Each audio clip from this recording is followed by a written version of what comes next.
네, 안녕하세요. 이프로입니다. 오늘 현재는 지금 어, 2025년 9월 21일을 지나가고 있고요. 어제 만나 가지고 원래는 2주 만에 방송을 진행하면서 여러분들께서 인제 지난주에 들었을 방송이 예. 어제 진행을 뭐 한 이제 이프로가 거고 이제 애를 낳았다. 뭐 이프로가 애를 낳았다라는 걸로 일주일을 때웠죠. 일주일을 때웠고 이제 그리고 어제 방송 이후에 다음 날 이제 뭐냐 정확하게 말하면 21 음. 일 밤 여기 시간으로 10시 반 이제 한국 시간으로 여기 시간으로 8시 반이고 한국 시간 10시 반인데 그렇죠. 이렇게 해서 지금 방송을 다시 찍고 있습니다. 사실은 원래 뭐 인트로로 좀 이걸 좀 깔아야 되는데 어제 했던 얘기 또 하려니까 좀 힘들긴 하고요. 사실 하루 만에 그 얘기를 또 할 수는 바뀌고 없죠. 1 시간짜리를 했는데. 그죠. 1 시간짜리가 원래는 그걸 사실은 이제 해 놓고 뭐 이런 뭡니까 뭐였죠 아. 그 조리원 같은 거를 사실 인트로로 하려고 했는데 그게 이제 뭐 사실 본방위로 해 버렸고 1 시간짜리. 그래서 일단은 뭐 좀 그렇다라는 거고. 그래서 뭐 좀 할 얘기가 있나? 인트로로 할 얘기가. 최근에 좀 뭐 재밌는 뭐 거 그냥 없습니까? 저도 한국어가 되게. 베트남 관련 뉴스를 보면서 그냥 전해 네. 드릴 만한 내용이 뭐가 있나 보니까 최근 뉴스에 그런 게 있네. 그 베트남 팜녀뽕 회장이 이재용을 음. 깎았다. 꺾었다고요? 꺾었답니다. 아 재산. 재벌 재산으로? 150달러를 돌파해서 이제 그 세계 부호 175위에 올랐다. 그리고 이재용이 129억이고 팜녀뽕이 인제 150억 달러니까 굉장히 그래도 큰 수치로 꺾었다라고 합니다. 이게 뭐 자랑스러워해야 될 일인가? 근데 기업 규모로 생각하면 이거 엄청나게 차이가 많이 나는 삼성이랑 빈그룹이란 건 사실은. 뭐 이거 왜 그러지? 그렇죠. 아무튼 근데 이게 그때 근데 예전에 방송 기억할지 모르겠는데 이게 그 뭡니까 거기 퍼센트가 달라요, 지분율에. 그러니까 중요한 건 그거지 않습니까? 그겁니다. 지분율이 이분은 한 50% 이상 갖고 있는 분이고 지분율 차이가 아마 많이 날 거예요. 아마 우리 이재용 회장은 3 대잖아, 근데 3 대. 그 두 번째가 뭐냐면 이게 그렇다고 이게 또 뭐 그렇게 엄청 자랑스러운 건 아닌 게 이게 뭡니까 또 한국도 그 뭡니까 우리 또 이과생의 기적을 만들었지 않습니까? 이제 뭐 그거 제가 뭐 방송에서 뭐 말씀드린 것 같은데 그거 진짜 법대 상법 시간에는 그걸로 한 달을 한 학기를 강의해요, 진짜. 그 상법 정도인가요? 시간에는. 그 정도로 아주 그 대한민국 우리 김앤장과 그 삼성 본부팀이 아주 위대한 걸 만들어냈거든요. 이게 대한민국의 그 에버랜드 지주사 그 주식 1%만 들고 있으면 어떻게 삼성을 지배할 수 있나? 그 수십 조, 수백 조짜리 기업을 그 응. 당시만 해도 뭐 수십 조 얘기를 했었어. 그때 수백 조? 응. 거의 20년 전에 아닐까 저희 대학교 때면은 그때도 삼성 이만큼 크진 않았거든 사실은. 근데 지금은 거의 뭐 그보다 그때보다 기업 규모가 훨씬 더 올라갔기 때문에 여튼 뭐 강력하다. 근데 뭐 아마 뭐 빈그룹은 잘 모르겠는데 예. 빈그룹도 뭐 좀 보고 배운 거 있으면 그렇게 할 수도 있고 하지만 일단 뭐 오피셜하게 이렇게 재산 차이 나는 이유는 우리 이재용 회장님은 지분율이 낮다. 제가 알기로는 그 뭐 아마 10%가 안 그렇죠. 될 거예요. 뭐 그분 아마 한 10%가 안 자릿수일 되죠. 거고 3% 5% 뭐 이래 가지고 있을 거고 삼성에. 그리고 이제 뭐 빰연봉 회장 같은 경우는 아마 그뭐 한 30%씩 들고 있을 거란 말이에요. 보면 가족들까지 합치면 더 들고 있을 거고 이게 가족까지 그런 50% 들고 차이인데 있을 겁니다. 그러니까 그 차이는 이 이재용 회장 네. 같은 경우에는 삼성 자체가 지금 벌써 3대 경영이잖아요. 그쵸. 이병철, 희생이 됐죠. 네. 이건희 이게 내려오면서 인제 지분이 희석되고 쭉쭉쭉 바뀌어간 반면 여기 빈그룹 같은 경우에는 1990 년대에 이제 들어와서 2000 년대에 들어서 들어왔기 때문에. 본격적으로 성장한 기업이다 보니까 당연히 인제 오너가 가지고 있는 네. 그렇죠. 그 좀 돈이 더 영향이다 많지 보니까 않나. 예. 하여튼 뭐 부럽습니다. 저도 뭐 한 그런 10 조씩 있으면은 부럽긴 하네요 근데. 음. 근데 솔직히 10 조는 별로 부럽진 않아. 근데 이게 뭐 그게 진짜 뭐 의미 있는 숫자는 아닌 것 같고. 좀 언터처블하니까 이건 그냥 아예 감도 잘 안 오는 상태인 예 거고. 그건 뭐 사실 뭐 진짜 그거는 진짜 막말로 쓰라키도 못 쓰는 돈이고 사실은 그거는. 예. 있어 보면 좋은데 하여튼 안 있지도 않는 놈들이 뭐 이런 얘기를 하고 있으니까 좀 우습긴 합니다 사실. 10 조는 아니더라도 한 100억 정도만 있으면 인생 그래도 좀 우리 딸들은 이제 당신 아들은 먹고 살긴 그렇게 좀 문제가 없을 것 같긴 한데 이게 옛날에는 어릴 때는 생각해 보면 100억 이라는 돈이 되게 쉬워 보였는데 이게 상당히 많은 돈이더라고 보니까 이게. 그러니까 그럼요. 어휴 뭐 좀 웃긴 얘기지만 좀 그런 거 있잖아. 뭐 좀 뭐 예를 들면은 뭐 사업 좀 하고 뭐 장사 좀 잘 되면은 통장에 100억 정도는 한 50-60에 들고 있지 않을까 생각을 어릴 때 잠깐 했어요. 사실 이게 돈 100억이라는 규모가 이제 어릴 때 좀 감이 오고 철이 없다 보니까 그럴 수도 있는데 지금 살아보니까 이게 100억이 쉽지 않네 돈이 이게. 근데도 이 100억도 쉽지 않은데 이 최근 1,000억 언론 뭐 줘 보도를 다니는 보니까 어 그러니까 예. 예 한 이게 10억 어디 갔나 10 다들. 억만 순자산 10 억만 있어도 은퇴를 하겠다는 비율이 굉장히 높게 나타난다고 하더라고요. 그래서 또 여기서 개인적으로 더 웃긴 게 뭐냐면은 이 100억 가지고 100억 부자면 당신이 강남에 아파트 한 채 사고 나면 남는 돈이 별로 없잖아요 사실 근데 이거. 없죠. 강남에 아파트 한 채 사면 뭐 강남에 뭐 한 아파트 한 채 사도 4-50억 더 남는 게 있겠지만 이게 좋은 나 거를 남지만 그렇죠. 근데 우리 100억 가지고 강남에 50억 짜리 아파트 사시는 분이 뭐 씀씀이가 좀 클 거 아닙니까 사실은. 근데 그분이 아유 뭐 그럼. 그렇게 그쵸. 맨날 우리처럼 뭐 백반에 고등어고기나 먹진 않을 거고 비싼 거 먹고 할 건데 삼시세끼. 그러면은 인제 이게 그러면서 느끼는 게 뭐냐면 '야 이 100억이 가지고 있어도 서울에 강남에 집을 2채 사기 어렵구나. 이게 참 진짜 직업 대단하다.' 그러면서 인제 보면은 뭐 저희 막 그런 사람도 많지 않습니까? 강남에 뭐 빌딩을 가지고 있다, 아파트가 몇 채다, 뭐 이런 얘기 사실 분들 몇 분 있잖아요, 사실은. 근데 뭐 주위에 부자들 얘기하면서. 야, 그럼 그분들은 진짜 부자구나 싶은 거야, 이제. 100억 가지고도 강남에 한 채, 뭐 두 채 이상 사기가 힘든데, 그걸 몇 채씩 들고 있는 사람도 참 많은 사람들인가. 무엇으로 돈을 벌었나, 저런 생각이 많이 드네요, 진짜. 예, 그런 생각이 듭니다. 그래서 지금 뭐 부의 대물림에 대해서 여러 가지 생각하게 된다라는, 뭐, 딴 거는 뭐 재밌는 얘기 없습니까, 어떻게. 최근에. 베트남은 상속세가 있나요? 그런 거 아나요? 상속세가 있을 거예요. 제가 있는 걸로 알고 있는데. 예. 어차피 뭐 제가 네. 상속하기에는 조금 많이 남았고 베트남 아직까지 제가 상속받으면 상속세 나중에 네. 근데 요번에 근데 제가 말씀드린 대로 저희 장인 장모님이 요번에 이제 본가에 댁을 집을 잠깐 파시면서 요번에 좀 다른 쪽으로 해서 지금 뭐 요즘 그 와이프랑 돈을 좀 주신 게 있는데 세금을 상속세라는 명목으로 그렇게 막 많이 네. 떼지는 않은 것 같거든, 내 기억이 맞다면은. 보통 이게 한국 같은 경우는 5 음. 천만 원까지인가가 좀 그거 있잖아요. 뭐지 그 약간 증여 대상 뭐 이런 거 그쵸. 10 년당 뭡니까? 5천만 원 이게 부모 합쳐 가지고 지금 인제는 뭐 1 억이라 맞죠. 그러고 결혼할 때 한번 또 많이 줄 수 있는 게 있다고 하고. 그쵸. 뭐 그런 게 있다고 들었는데 근데 베트남은 제가 알기로는 상속세가 뭐 엄청나게 많지는 않은 것 같아요. 그러니까 아마 장인 장모님이 기존에 가지고 있는 이 부동산을 좀 파시고 나서는 이제 와이프랑 저희 누굽니까? 저기 매제한테 바로 돈을 주시더라고 조금씩. 근데 그게 아마 느낌상 뭐 상속세를 뭐 회피하기 위한 그건 아닌 것 같고 그냥 순수한 의미로 땅을 팔았으니 딸 자식들 용돈이나 좀 해라라고 해서 돈을 좀 주셨는데 근데 그게 보니까 뭐 상속세가 있었으면 사실 이렇게 뭔가 이런 뭔가 좀 이런 그 액션 자체가 쉽진 않았을 건데 그런 거 고민 안 하시고 하는 거 보면은 상속세가 뭐 많지는 않은 것 같아요, 베트남이. 한번 찾아보시죠, 이거. 베트남에 상속세가 엄밀히 따지면 없답니다.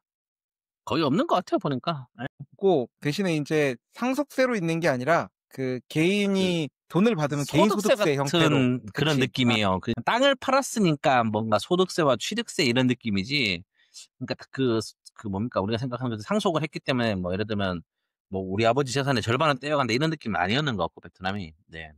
근데 안 생길 것 같긴 한데 그래서 이 베트남 부자들이 진짜 이 막대한 부를 축적할 수 있는 게 사실 이것도 일단 영향이 있다고 봐요 저는 이거.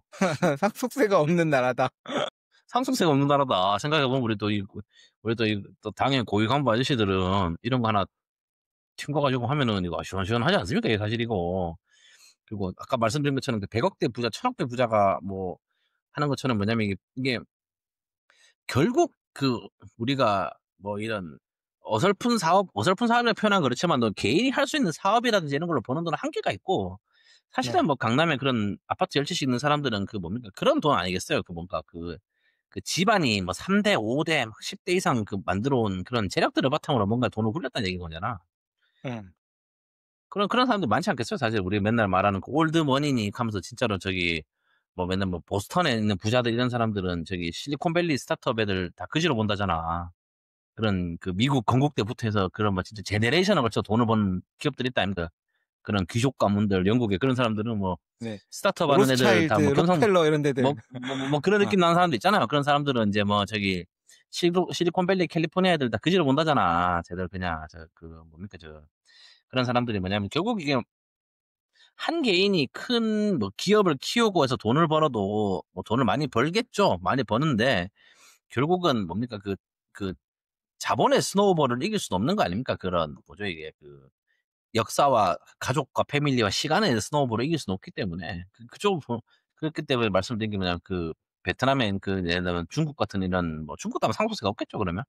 그럼 이제 공산 그 정부 건국이후로 거기서 3 대째 했으면은 그 뭐 상속세도 없이 얼마나 큰 돈이 굴러가고 있나. 그리고 그 사람들이 굴리는 돈은 앞으로 얼마나 더 커질까.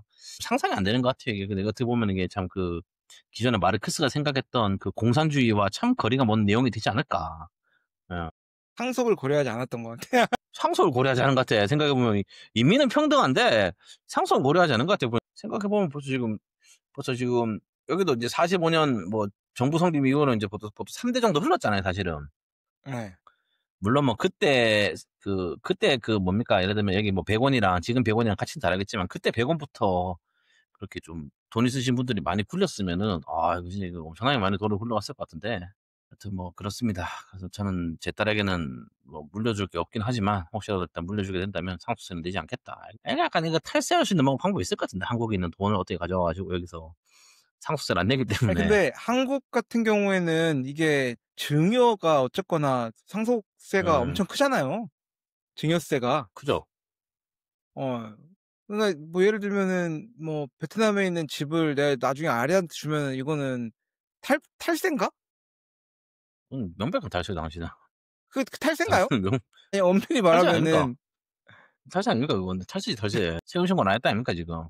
아니 근데 생각을 해 보면은 베트남에서 일해서 베트남에서 번 돈으로 베트남의 자산을 취득을 했고, 그 뭐 음. 불법적인 과정에 개입하지 않았고, 그리고 이제 그게 인제 증여가 되거나 아니면은 뭐 양도가 된다라고 하면은 그걸 탈세라고 봐야 되나?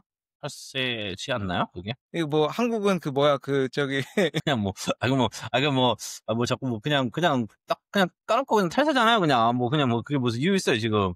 막말로 지금 당신 월세 내는 거 세금도 안 내잖아 지금 한국에서. 그럼 베트남에서 세금 안 내고 여기서 세금 안 내고 지금 양쪽 모두 세금을 안 내고 있다니까 지금. 그러니까 엄밀히 말하면 베트남 현지의 입장에서는 탈세가 맞지. 왜냐면은 그거는 이제 뭐 VAT 영수증을 끊어 달라고 하면 당연히 이제 세금을 내야겠지만 그걸 요청하지 않고 주지도 받지도 않기 때문에 그런 거 아닙니까? 예. 뭐 모르겠습니다. 어쨌건 베트남 내에는 그런 식으로 그 음지에 있는 걸 양지로 끌어올릴 수 있는 게 굉장히 많이 남아 있다. 그런 것 느낌이 같네요. 뭔가 머리 잘 굴리면은 뭐 하나 나올 것 같다. 나중에 이제 그 한국에 있는 사람들 상속 이런 거를 약간 좀 대행해 줄 수 있는 뭔가 그런 그 음지도 아니고 양지도 아닌 그 뭔가 알쏭달쏭한 뭔가가 나올 것 같은데 지금 일단 머리로 생각이 안 난다라는 거고. 그렇습니다 지금. 그리고 또 뭐냐면 또 최근에 뭐 다른 건 없습니까? 뭐 개인적으로는 이제 좀 애가 나왔기 때문에 좀 담배를 끊어 보려고 한다. 끊어 그러니까 뭐 보려고 하는 건 의미가 없고 끊으면 끊는 거고 말면 마는 좀 거. 이렇게 뭐 알다시피 이게 또 언제까지 갈지는 모르겠지만 지금까지는 계속 지금 뭐 좀 제법 괜찮아요. 한 3-4일 정도 지금 담배를 안 피우고 있어요 지금 이제. 그래서 어 옛 옛날에 기억나는 게 신해철 씨 돌아가신 신해철 씨 이제 고등학교 때 그 고스트 스테이션이라고 새벽 2시 넘어서 아마 그 라디오 쇼를 하셨거든 그분이 매일. 제가 종종 이렇게 공부하다가 잠이 안 오거나 하면 이제 그 방송을 듣고 막 2시, 3 시까지 들은 걸로 기억을 하는데 1시 넘으면 1 시부터 2 시까지였나 아마 그럴 거예요. 근데 거기 옛날에 방송을 하는데 생방송을 하는데 계속 쩝쩝거리는 소리 나는 거야 사람이 막. 있잖아요. 먹는 소리 나 가지고.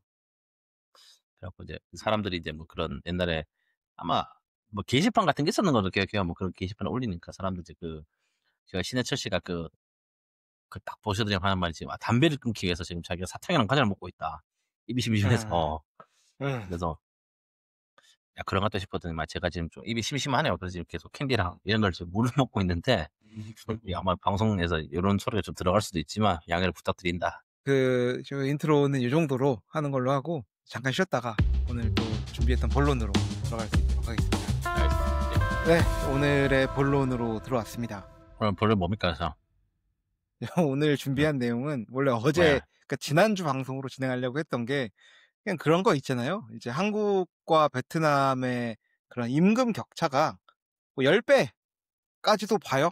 10 배는 아니지만 그렇게 해서 뭐 GDP가 한국이 지금 3만 불이 훨씬 넘었고 베트남이 인제 4천 불에서 5천 불을 향해 달려가고 있는데, 이제 그렇게만 쳐도 7-8 배란 말이에요. 한국에서 보통 대학교 졸업하고 처음 월급을 받으면은 뭐 대기업 가면 뭐 300-350도 받을 거고, 하이닉스 가는 사람들은 뭐 더 많이 받을 거고, 그리고 이제 뭐 중소기업 가더라고 하더라도 한 250은 받을 거잖아. 그렇죠. 베트남 같은 경우에는 그 급지별로 최저임금이 정해져 있는데 이게 아마 1 급지로 가면은 지금 그 최저임금 기준으로 보면은 한 300불 되나요? 300불 정도 줘야죠. 300불 이상 줘야 됩니다. 아니 말이죠. 그러니까 실제로 300불 줘야 이게. 되는 거 말고 그냥 그 베트남의 아. 급지별 임금수로 했을 때. 예. 1 한국 급제가 같은 300불 정도일걸요 경우에는 아마? 예. 그 11,000 뭐 30 원인가로 쳐서 예. 최저임금으로 8 시간 곱하기 뭐 20 일을 계산을 하면은 거진 200 한 200,000원 이렇게 나옵니다. 근데 베트남은 제가 잠시 한번 자료를 찾아보면은 베트남 그 300불 정도 할 것 같은데? 최저임금 250불 정도 할 것 같아요. 250불 정도 내 느낌상. 그걸로 치면은 이게 되게 적어요. 이게 2024년 7 월부터 적용된 1 급지의 최저임금이 월 500만 동 정도 500만 동이 안 됩니다. 그러니까 56만 동. 맞아. 예. 근데 말씀드리지만 이 돈을 근데 이게 줘서는 사람을 인제 구할 수는 없는 거는 음. 맞죠. 예.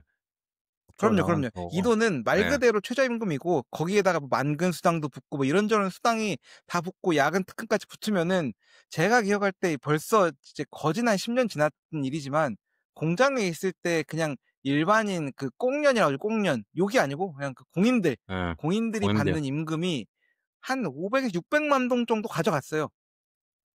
그거 더 제가 받아요 기억하기로는. 지금. 예. 그 옛날 아 기준인 그러니까 거고. 그때 벌써 500만 동. 아 2016 500만 년이잖아 동. 그게. 예. 예. 500만 그러니까 동 정도. 어쨌건 이제 뭐 더 가깝게 생각할 수 있는 거는 그러면 2% 내의 직장에 있는 그 직원은 얼마 받냐? 얼마 받습니까? 대충. 이거는 1,000불 이상 받죠 그 친구는. 많이 받네 엄청. 아이 뭐 경력 있는 엔지니어인데 거기 벌써 지금 경력 회사 거의 13 년 14년 차인데 그 사람은 아 우리 회사는 그러면 그렇게 아니지만 다 받아야죠. 받아야죠 그건 당연히. 저희 같은 경우에도 이제 예. 대학교 졸업하고 신입사원 아까 얘기했던 그 꽁년 그 공인들이랑 다른 게 어쨌거나 대학교 나오고 뭐 머리 쓰는 일을 하는 그 직원들로 취직을 하는 경우에는 회사마다 뭐 조직마다 많이 다 차이가 있겠지만 한 저희는 1,000만 동 좀 넘게 주는 것 같아요. 견돈 줘야 되는 게 그럼요. 예. 이게 좀 죄송한 얘기지만 그 엄청나게 회사가 지금 많이 안 주는 거예요 사실은. 그 인제 아 그 맞습니다. 저희 기존에 회사는 많이 주지 그 않습니다. 관성적으로 돌아가고 일을 하던 분들이 계속 일을 하기 때문에 안 주는 거지. 지금 공장 기준으로 요즘에 사람을 음. 채용을 한다고 생각하면은 당신이 일한 것처럼 그 공장 공엠들 대상으로 하면은 500불 정도는 계산을 해야 돼요 월에. 음. 비용을 500불 정도는 계산을 하더라고. 그러니까 인제 뭐 당신이 막 우리가 생각하는 것처럼 그러니까 딱 공장에서 정말 아무런 뭔가 그 학업 성취도 없이 몸으로 네. 일을 할 수 있는 기준이 그냥 1-2 급지가 아니에요. 그냥 그게 보니까 500불 정도를 받는다. 그럼 이제 한국 돈으로 500불 한 70만 원 되잖아요 지금. 예 고 정도가 인제 파트타임이 아니고 그냥 정규직이라는 개념으로 했을 때 받는 돈인 거라고 볼 것 같고 그리고 아마 그 그쪽은 좀 더 쌀 것 같긴 해. 근데 오피스 쪽에서도 약간 진짜 그 좀 쉽게 할 수 있는 잡 같은 경우는 조금 더 싸긴 하겠지만 근데 일반적으로 그래도 인제 베트남에서 사람 한 명을 회사에서 채용하는데 실제로 나가는 돈 그리고 받는 실제 임금 같은 경우가 대충 뭐 한 500불 한국 돈으로 한 70만 원 정도는 다 받는 것 같다라는 게 일단 제 생각이네요 지금. 한국도 물론 이제 따지고 보면 이게 세금 세전이냐 세후냐에 따라서 달라지긴 하는데 그렇죠. 베트남도 개념은 마찬가지입니다. 세금 이제 사회보장보험 같은 것도 회사에서 내는 게 있어서 이제 22% 씩 하고 내고 뭐 이것저것 많이 네. 내죠 돈을 그러니까. 그래서 어떻게 보면 제가 한국의 말씀드린 한 사대보험 500 불은 실수령 얘기하는 거죠 공장 쪽에서. 450 그러면 불? 진짜 많이 받는 거라고 전 볼 수 많이 있을 것 받아요. 같은데 예 많이 받아요 지금. 어쨌거나 이제 그렇게 베트남 현지에서 살아가는 그 사람들이 뭐 예를 들면 뭐 월급이 아까 얘기했던 대로 500 불에서 뭐 많이 받으면은 뭐 끝도 없겠지만 이맘때 한 뭐 1,000불 정도 받는다라고 쳤을 때 이제 결국은 1,000불 이상 받는 사람 많지는 않을 거야. 이게 뭐 많이 그건 받는 뭐 경력직, 많진 않죠. 전문직이 받는 거고. 뭐 보통 제가 생각할 때는 애진간 해 가지고는 500 불에서 1,000불 사이에서 거의 다 끊어질 겁니다, 대부분의 사람들은. 그러면 한국 사람도 마찬가지죠. 뭐 어디 뭐 좋은 회사 다니면은 300에서 400 받는 사람이 쓰는 씀씀이가 뭐 사람마다 다르겠지만 다 있을 거예요. 뭐 예를 들면은 주거비로 얼마, 통신비로 얼마, 문화비로 얼마, 여가비로 얼마, 아니면 뭐 유흥비로 얼마, 저축으로 얼마 이런 것들이 있을 텐데 이제 그렇게 끊어 네. 가지고 생활을 쭉쭉쭉쭉쭉 하면은 이제 그렇게 생각을 해 보면은 제가 베트남에 오래 살았어도 그게 잘 감이 안 되는 거는 얘네들은 예를 들면 월급 1,000만 동이라는 돈을 받는다고 쳐 봐, 신입사원이. 그럼 1,000만 그렇죠. 동으로 뭐를 하면은 이게 되는 건가? 어 이게 남나? 어 안 남죠. 남나? 고 거기가 일단 오늘 방송 주제라는 거 아닙니까? 남냐? 아 그쵸. 남냐? 남냐? 그러면 남냐? 얘네들은 어. 도대체 뭐를 어떻게 쓰고 어떻게 그 지출 구조가 어떻게 되는지에 대해서 저희가 모든 개개인의 상황들을 알 수가 없겠죠. 예를 들면은 1,000만 동을 벌어도 엄청나게 나오는 사람이 있을 거예요. 왜냐하면 집에 아빠가 뭐 고위 간부라든가 아니면 뭐 집에 돈만 부동산이 하노이 사는데요? 어? 시내에 한 뭐 야경 집이 그 있어. 빌라 2-3채 있다거나 그러면은 1,000만 원은 그냥 택시비만 그냥 뭐 써도 상관없습니다. 그쵸. 그러니까 이 모든 사람들이 다 다르겠지만 저희는 이제 그냥 그 도시에 사는 일반적인 사람을 딱 정해 가지고 이게 페르소나를 한번 정한 다음에 그 사람들이 쓰는 씀씀이와 지출 그런 것들이 이 지금 어떻게 되는지에 대해서 말씀을 드리고자 한다. 그래서 이제 그 한국과 베트남의 일반적인 직장인들이 버는 급여에다가 이제 그들의 씀씀이들을 쭉 한번 했을 때 도대체 어떤 차이들을 가지고 있는지에 대해서 알아보는 게 오늘 주제다라고 먼저 말씀드리고 시작을 하겠습니다. 네. 시작하시죠 일단. 그렇게 해서 뭐 저희가 어쨌든지 그 표준 그 대표가 될 만한 사람을 잡아야 되니까 그 페르소나를 일단 한국 같은 경우에는 우리 그 서울의 직장인 김대리 한번 잡아봤습니다. 2024년 기준으로 1인 가구의 중위소득이 230만 원이래요. 근데 이거는 이제 너무 좀 230만 적고 원. 네. 예. 좀 된다라고 서울이면 하고 좀 더 높지 않 저도 서울이면 300만 원 정도 잡아야 되지 않을까요? 서울에는? 뭐 하여튼 그렇답니다. 중위소득 네. 뭐 전체로 얘기하는 것 같고요. 그 한국인들 스스로가 중산층이라고 인식하는 소득 수준이 4인 네. 가구 기준으로 한 네. 700만 원 가까이 된답니다. 700만 원.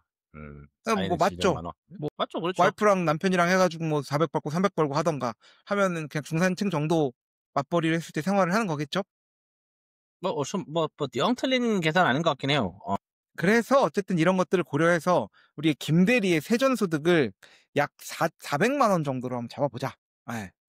400만 원 정도를 받는다라고 하면은 아마 세금을 떼고 나면 한 300 한 50 뭐 350만 원 내외가 뭐 될 30-50에서 거라고 300에서 50 뭐 되겠죠. 될 거라고 생각을 합니다. 그래서 요 정도 벌면은 서울에서 그냥 평타 정도 치는 정도로 '젊은 사람이 버는 거다.'라고 볼 수 있다라고 한번 잡아 봤고요. 그리고 인제 그 베트남의 대표 주자를 한 명 잡아야 되니까 베트남은 우리 또 그 호치민이라고 저희 나왔는데 하노이로 하겠습니다. 하노이에서 네. 마케팅 또 기술 분야에 종사하는 20대 후반의 미혼 직장인 링. 네 링을 한번 페르소나로 한번 잡아 봤다고 합니다. 그래서 베트남 같은 경우에는 1 인당 월 평균 소득이 이제 전국 1 인당이니까 모든 사람들이 소득을 다 더한 다음에 엠빵 때리면은 540만 동이랍니다. 너무 적게 잡은 거 아니에요? 뭐 그렇다 해도 뭐 그래서 일단 네. 예 그렇다고 하고요.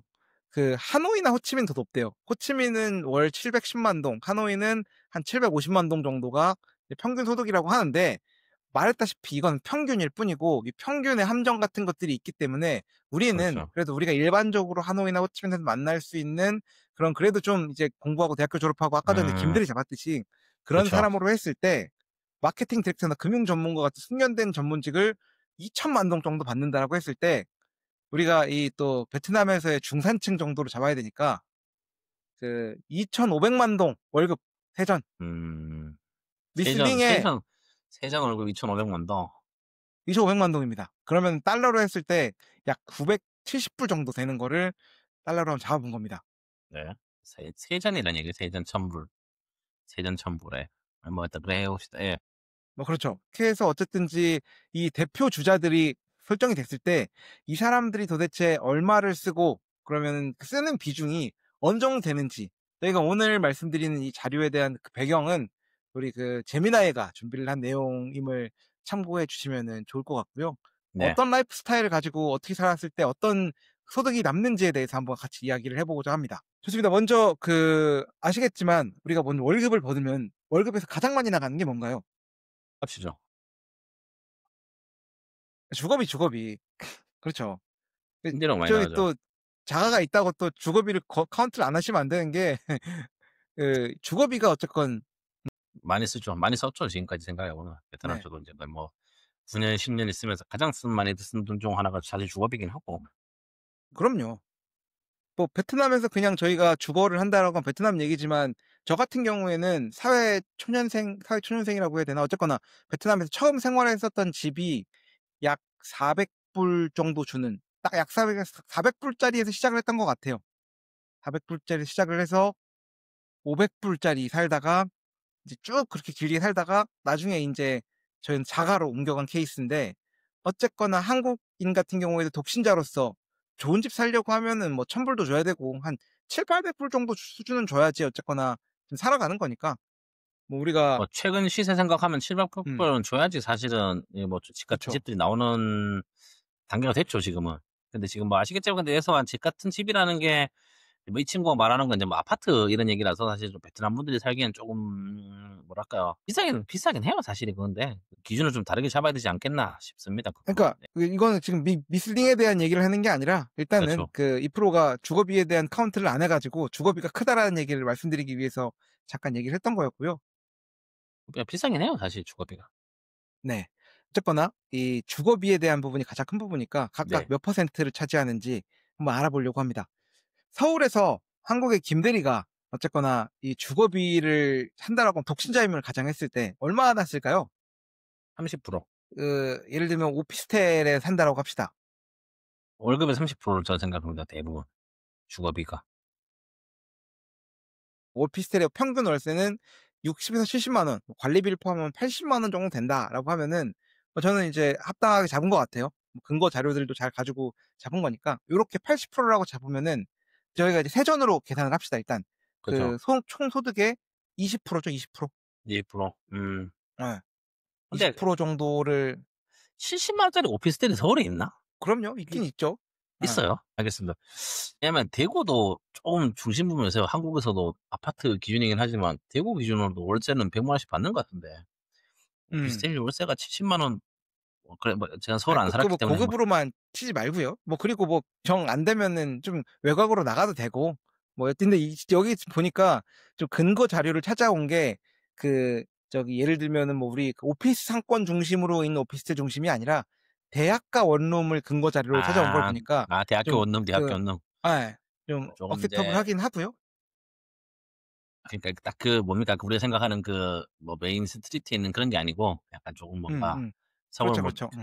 그 대중교통이 잘 돼 있으니 한도 불러 떨어진다 얘기하는 거라 그럼요, 그럼요. 이 알겠습니다. 김 예. 대리는 돈을 아끼려고 생각을 해 가지고 지금 여기 오피스텔 쪽으로 간 겁니다. 그래서 80만 원이 이제 들어갔고 전기, 수도, 가스, 기타, 인터넷 요금까지 해갖고 한 15만 원 정도를 이제 15만 원 정도? 잡으면은 근 100만 원 정도가 이제 빠지게 되는 케이스고요.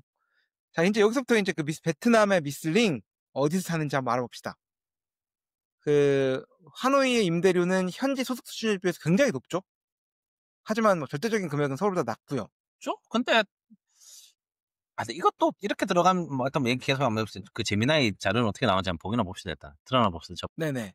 이게 그 미슬링이 어디 산다고 했을 것 같아? 이거 지출이 심한데 어.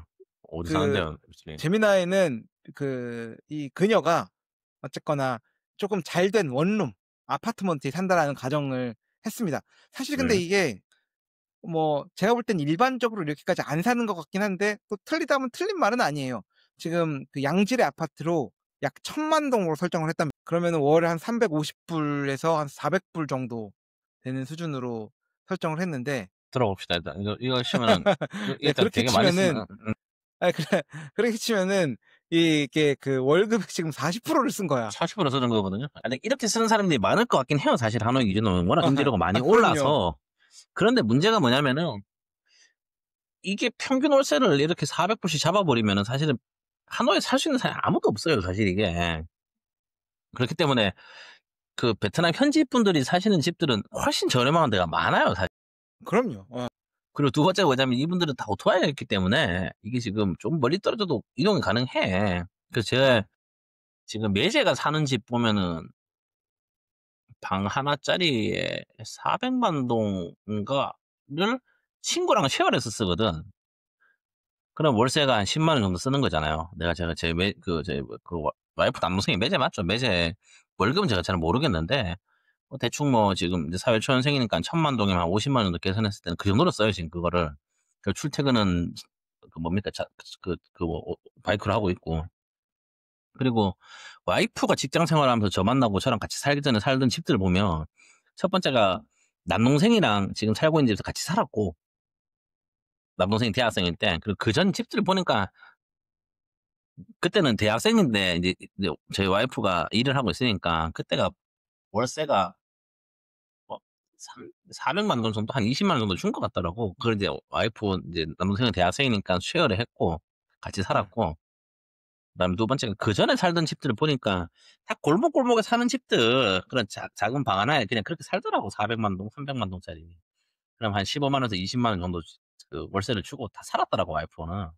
근데 제가 봤을 때는 기준을 좀 고렇게 잡는 게 맞는 게 아닐까 싶어요. 그거 내가 봤을 땐 아까 얼마라고 했죠 월세가 그 재미나이가 말하는 게? 천만동. 비싸. 예를 비쌉니다 들면은 이거. 어. 이거 뭐 좀 건방진 얘기고 뭐 하는데 아마 한국 사람이랑 베트남 사람이 기준이 같을 수는 없지만 저는 지금까지 제가 살면서 1,000만 동짜리 사는 집을 살아본 적이 없거든 베트남에서.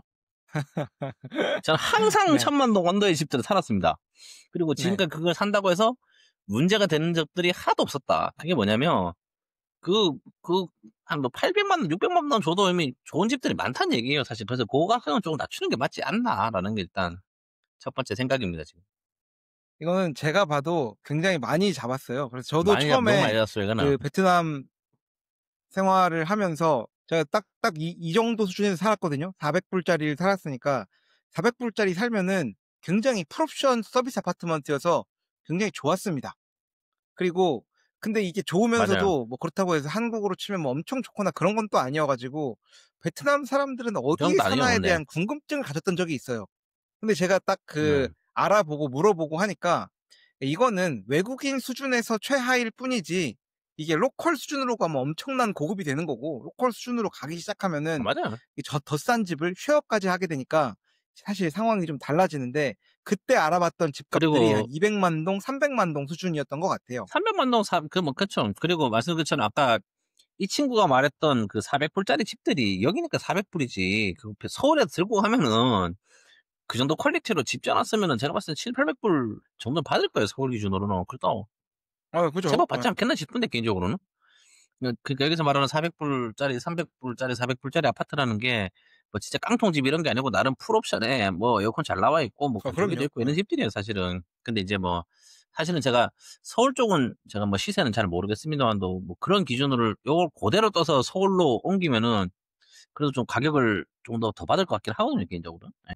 이건 재미나이가 이런 좀 심층적인 계산을 못 하는 것 같은데 네. 여튼 너무 그 비싸다. 거기다가 좀 뭐라고 해. 그 전기 요금, 그다음에 수도 요금, 초고속 인터넷 요금을 포함해 가지고 약 네. 150만 동으로 잡았습니다.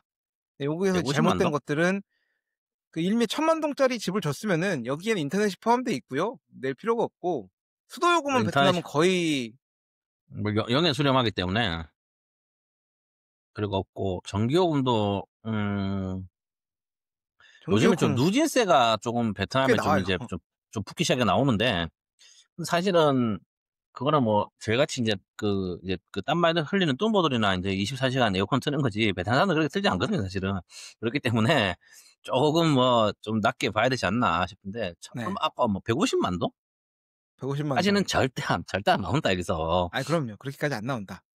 150만 원 동 얼마니까 한 7-8만 원 되는 거 아닙니까 관리. 어. 저희 집이 에어컨을 24 시간 틀고 저기 뭐냐 그 아파트 관리비까지 포함해서 한 10만 원 정도 쓰거든요. 그러니까 이거는 말이 안 되는 숫자다. 그래서 제가 봤을 때는 뭐 관리비랑 인터넷까지 하면은 뭐 많이 나와야 한 3만 원? 3만 원도 안 나올 것 같긴 한데 3만 원 정도 잡는 게 맞지 않나. 예. 어쨌거나 내가 볼 때 이 제미나이가 잡은 이 소득 지출 수준은 베트남에 있는 한국 사람이 지출하는 느낌으로 잡은 것 같아. 그러면은 뭐 얼추 맞아떨어지는 뭐 느낌이 틀린 있는데 말은 아닌 것 다시 같고. 예. 일단은 그 주거비에 대한 부분은 일단 제미나이 기준으로 한국 사람은 소득의 20%를 썼고요. 베트남 미슬링은 소득의 지금 40%를 지금 주거비로 날렸습니다. 그러면 예 이제 수정을 합시다. 40% 너무 많은 것 같으니까 아까 말한 것처럼.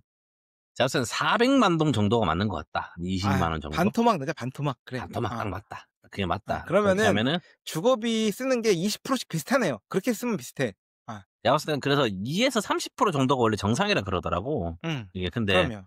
여기서 뭐 특정 국가들 예를 들면 홍콩 이런 나라들 있잖아요. 보면 이제 우리가 좀 봤을 때 좀 이상한 기괴할 정도로 싱가포르 이런 데. 싱가포르 이런 데가 인제 그런 데가 들어보니까 한 40%씩 쓰는 거고 그 뭡니까 인제 월급의 40% 정도 뭐 예를 들면 맨하탄 뭐 이런 데 있지 않습니까? 그런 데가 인제 비싸기 때문에 그런 건 좀 빡세고 그거 제외하고는 내가 봤을 때 20에서 30% 정도 맞는 것 같아요 월세로. 예. 그러니까 계산을 합시다 그렇게 일단. 그렇게 계산을 하면 좋을 것 같고 그다음에 네. 많이 쓰는 게 이제 아까 얘기했었던 식비죠, 식비. 여기는 참 뭐랄까 이게 계산이 어려운데 그 베트남 분들 식사하시는 것처럼 쓰면은 진짜 밥만 먹으면은 돈은 거의 그 많이 안 쓸 것 같아. 네 이거는 많이 안 쓸 것 같습니다. 제가 봤을 때는 1인 기준으로 10만 원에서 15만 원이면은 식대가 나오지 않을까 삼시 세끼 예, 한 조건을 달에. 들어보고 일단 한국 사람부터 한번 가 예. 봅시다. 여기 먹기가. 그 예. 이 김 대리는 외식을 자주 하고요. 배달 예. 음식을 즐기는 생활 패턴을 가지고 있다고 합니다. 요즘 한국 음. 사람들이 많이 그래요. 예. 그렇죠. 뭐 그러니까 그런 부분을 고려했을 때 이 예산을 얼마로 잡았냐면요. 60만 원으로 잡았습니다. 아 밥을 많이 시켜 먹는데 60만 원밖에 안 쓴다고? 60만 원 더 나올 것 같긴 한데 회사에서 급식을 주나 봐. 아 점심을 뭐 점심 제공하고 점심 아침을 주고 안 먹으면 이렇게 되면 됩니다. 그럼 뭐 저녁에 한 번씩 먹 오케이 뭐 그건 좀 합리적인 것 같네요 그래도. 아 그럼 그리고 뭐 이제 맥주도 한잔 먹고 그래 저녁에 맥주도 한잔 먹고 해야 되니까 음 그래. 뭐 그럴 수 있겠네 그러면. 예. 이 링은 베트남은 외식 문화가 매우 발달해 있어서 이제 뭐 그렇다. 베트남 링의 외식비 예산은 그래도 좀 많이 잡았네. 600만 동. 뭐 이 친구 혹시 뭐 양주를 좋아하고 뭐 이런 거 아닙니까 지금 뭐. 600만 동이면 하루에 20만 동 쓰는 거거든요. 제가 하루에 보자. 1 시간 먹으면 20만 동 쓸 수가 없어요 한국 사람도. 아니 근데 자 생각을 해 봐. 600만 동으로 뭐 집에서 해 먹는 거 아니고 600만 동이면 하루에 20만 동인데 아침에 음. 포 한 그릇 먹으면 5만 동 나오죠. 뭐만 나오죠. 음. 점심때 뭐 분짜 한 그릇 먹는다고 치면 그것도 한 6만 동 나오지. 그럼 저녁 때 맥주 한 잔 걸치면서 그냥 뭐 먹으면은 그러면 600만 동 이거 됩니다 이거. 아마 집에서 그것도 만들어 뭐 가지고 굳이 억지로 해 아 먹지 않는 한. 틀린 그건 아닌 것 같긴 한 게 예전에 제가 와이프한테 물어본 게 있는데 자기 장인 장모님이 돈을 얼마 정도 쓰시는 거냐 내가 와이프한테 물어본 적이 있거든. 왜냐면 장인 장모님은 외식을 안 하세요. 1 년에 한 번, 두 번? 그나마 우리가 가 가지고 좀 밖에 나가서 밥 먹자 하는 짓을 안 하시거든. 대부분 다 만들어 드신단 말이야. 근데 두 분 기준으로 한 30만 원 정도 쓰시는 것 같아. 그런데 이게 뭐냐면 인제 시골 동네에서 그 요리를 안 한다는 기준으로 요리를 한다는 기준으로 삼시세끼를 그래서 한 사람은 15만 원 정도 돈을 쓰는 것 같다. 그래서 뭐 한 500에서 600만 원 정도 쓰는 것 같아 와이프 생각으로는. 그런데 그 뭐 아까 말씀드린 것처럼 이제 도시를 왔고 거기에 이제 뭐 술값이니 뭐니 돈 더 들어가기 시작하면은 참 600만 원은 뭐 틀린 얘기는 아닌 것 같다. 그러고 보니까 뭐 다시 말 맞더라. 예. 요거는 억지로 탈 만한 내용 같네요. 그죠? 예. 600만 동 정도 쓰면 5만 동, 5만 동, 10만 동 쓰면 600만 동이니까 제가 볼 때는 그렇죠. 이거 얼추 합리적으로 잡았다고 봅니다. 아 나쁘진 않은 것 같아요. 영 틀린 이렇게 숫자 아닌 것 같고. 되고요. 예. 그다음으로 쓰는 비용이 이제 교통비를 잡았는데 음. 교통비. 교통비는 제 개인적으로 많이 쓰지는 않은 것 같아요. 여기는. 두바이의 감가상각을 제외하고는 예. 교통비라는 게 별로 많이 안 나고 기름 진짜 10,000원 정도 넣으면 일주일씩 타잖아요. 뭐 출퇴근 거리가 많이 안 먼 이상. 10,000원 넣으면은 일 주일이 더 타죠. 보통 일주 정도 잡으면은 교통비가 한 3-4만 원 들지 않나. 근데 이것도 3-4만 원 하면은 싼 것도 아닌 게 한국 대중교통 생각하면 싼 것도 아니에요. 근데 이거 한국 대중교통 얼마입니까? 우리 버스 서울 버스 얼마야? 1,500원 하나? 1,500원, 1,500원. 맞죠? 1,300원, 1,500원 하는 걸 알고 있는 서울 1,500원, 그쵸. 버스가? 그렇죠. 그럼 왕복하면 3,000원이고 그러면은 그렇게 해도 10만 원이야. 뭐 버스나 지하철 기준으로 한 달에 10만 원 정도 쓰는 거잖아요. 근데 지금 오토바이 비용으로 뭐 3만 원, 4만 원? 뭐 연에 쓴다는 얘기는 소득 대비하면 사실 이것도 작은 건 아니긴 해. 그렇지 않아요? 사실 생각해 보면 한국이랑 베트남 소득 그렇죠. 음 그게 뭐냐면은 아직까지 대중교통이 이게 막 그 활성화된 단계가 아니다 보니까 이런 예. 것도 뭐 제법 좀 뭐 포션이 크긴 큰데 일단 한번 계속 해 봅시다. 그래서 그래서 여튼 아까 이 프로가 얘기했던 것처럼 음. 그 한국에서 김 대리는 차가 없어요. 이제 지금 대중이를 타고 다니는 사람인데 대중교통을 이용하니까 월 예탄이 10만 원. 10만 원이면 딱 심리적으로 잘 잡은 것 그러니까 같아요. 그 말 어. 그러니까 네. 음. 근데 이제 링은 이건 좀 잘못 잡은 것 같은 게 일반적인 수준을 상정하려고 하면은 오토바이를 타는 사람의 걸 잡아야 되는데 이 친구는 그랩을 타고 다니네. 아 다 부자다. 30 그러니까 예. 지금 예, 그랩을 완전 타고 다니는데 부유한 친구네 아주 그냥. 어 그래서 150만 동을 쓴다고 잡았습니다. 또 없는데 여기 150만 동 보면은 어디 출퇴근 거리가 어떻게 150만 원밖에 안 나오는 거야? 그래비가 제법 많이 나오는데 택시든 바이크든 해서 아니 생각해 보면 이거를 그냥 40으로 나누면 되는 거 아닙니까? 40으로 나누면은 그게 그랩비지. 어. 왕복 그랩비. 음. 왜 근데 40으로 주말에도 나오는 거야 나가야 그러면? 되니까 이거 그 40 나누면 60 으로 나눕시다, 60.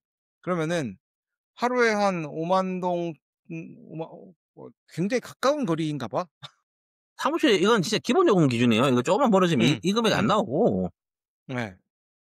요새 쪼금만 거리 멀면은 그래도 뭐 3-4만 동 이상은 나오니까 하루에 제가 봤을 때는 그 한 4-5천 원씩은 쓰거든요. 암만 그랩을 싸게 불러도. 네. 그랩 기준으로 하면 4-5만 원 잡으면은 이것도 뭐 한 달에 10만 원 정도 나오는 거잖아요, 그랩을 타면은. 그럼요. 이 그랩비가 만만치 않게 나와서 베트남 사람들이 그 어떻게 보면은 한국 대비해서 비용 아끼는 게 확실히 교통비거든. 한국은 교통비가 택시 한 번 타고 뭐 가끔씩 이렇게 전철 이용하고 그러면 이게 많이 나오는데, 음. 여기가 인제 그런 부분을 아끼니까 싼데, 어쨌거나 이 교통비를 150만 동을 쓴다라고 했으니까 일단은 그렇게 넘어가 봅시다, 이거는. 예. 그러면 우리가 해야 되는 그 주거비, 공과 음. 주거비, 식비, 교통비까지 지금 해결이 된 거고요. 그다음 비용은 뭘까? 그다음 뭡니까? 비용은 이 이제 사람 문화비 시 미혼입니까? 이 미혼 예, 문화비. 다 미혼이야. 둘 다 미혼이야. 둘 다 아 미혼. 미혼, 미혼, 어. 미혼, 미혼. 그래. 오케이, 아. 오케이. 어. 음. 문화비. 문화비. 한국 사람 우리 김 대리부터 우리 그 문화비로 어느 정도 쓰는 것 같습니까? 한 달에? 문화비의 기준이 뭐예요? 영화 보는 얘기인 거야? 아니면 술 먹는 거 누구 아니 뭐 하는 거야? 오락, 문화, 의류, 신발 뭐 음. 꼭 하지 않아도 되지만, 하지 않으면 인생이 피폐해지고 뭔가 삶이 아름답지 않아지는 그런 것들이 있지 않습니까? 하 30에서 50은 쓰지 않나? 한 50만 원씩 쓰는 것 같은데? 아닌가? 아 정확합니다. 예, 우리 김 맞죠, 대리의 맞죠. 문화비는 지금 50만 원이 잡혀 있습니다. 50만 원. 뭐 아. 무슨 일을 한대요, 이 사람이. 근데 뭐 하면 50만 원 쓰는 이 거지 근데? 이 사람 예? 직업이 뭐냐고? 이 사람 직업 아까 아니, 아니. 얘기했던 아니 어쨌든 그 아 50만 원 어디 쓰는지 궁금해 가지고 일단 들어봅시다, 그래서. 50만 원을 어디 쓰는지까지 여기서 분석을 해 주지는 않았고요. 예. 예. 그냥 오락, 문화, 의류, 신발, 기타 상품 이런 것들을 해 가지고 한 50만 원 정도를 한번 쓰는 걸로 해 보자라고 하면은 음. 적절합니다. 적절히 잡았고, 음. 링! 음. 베트남에 이 문화비 얼마나 쓴다고 했을까?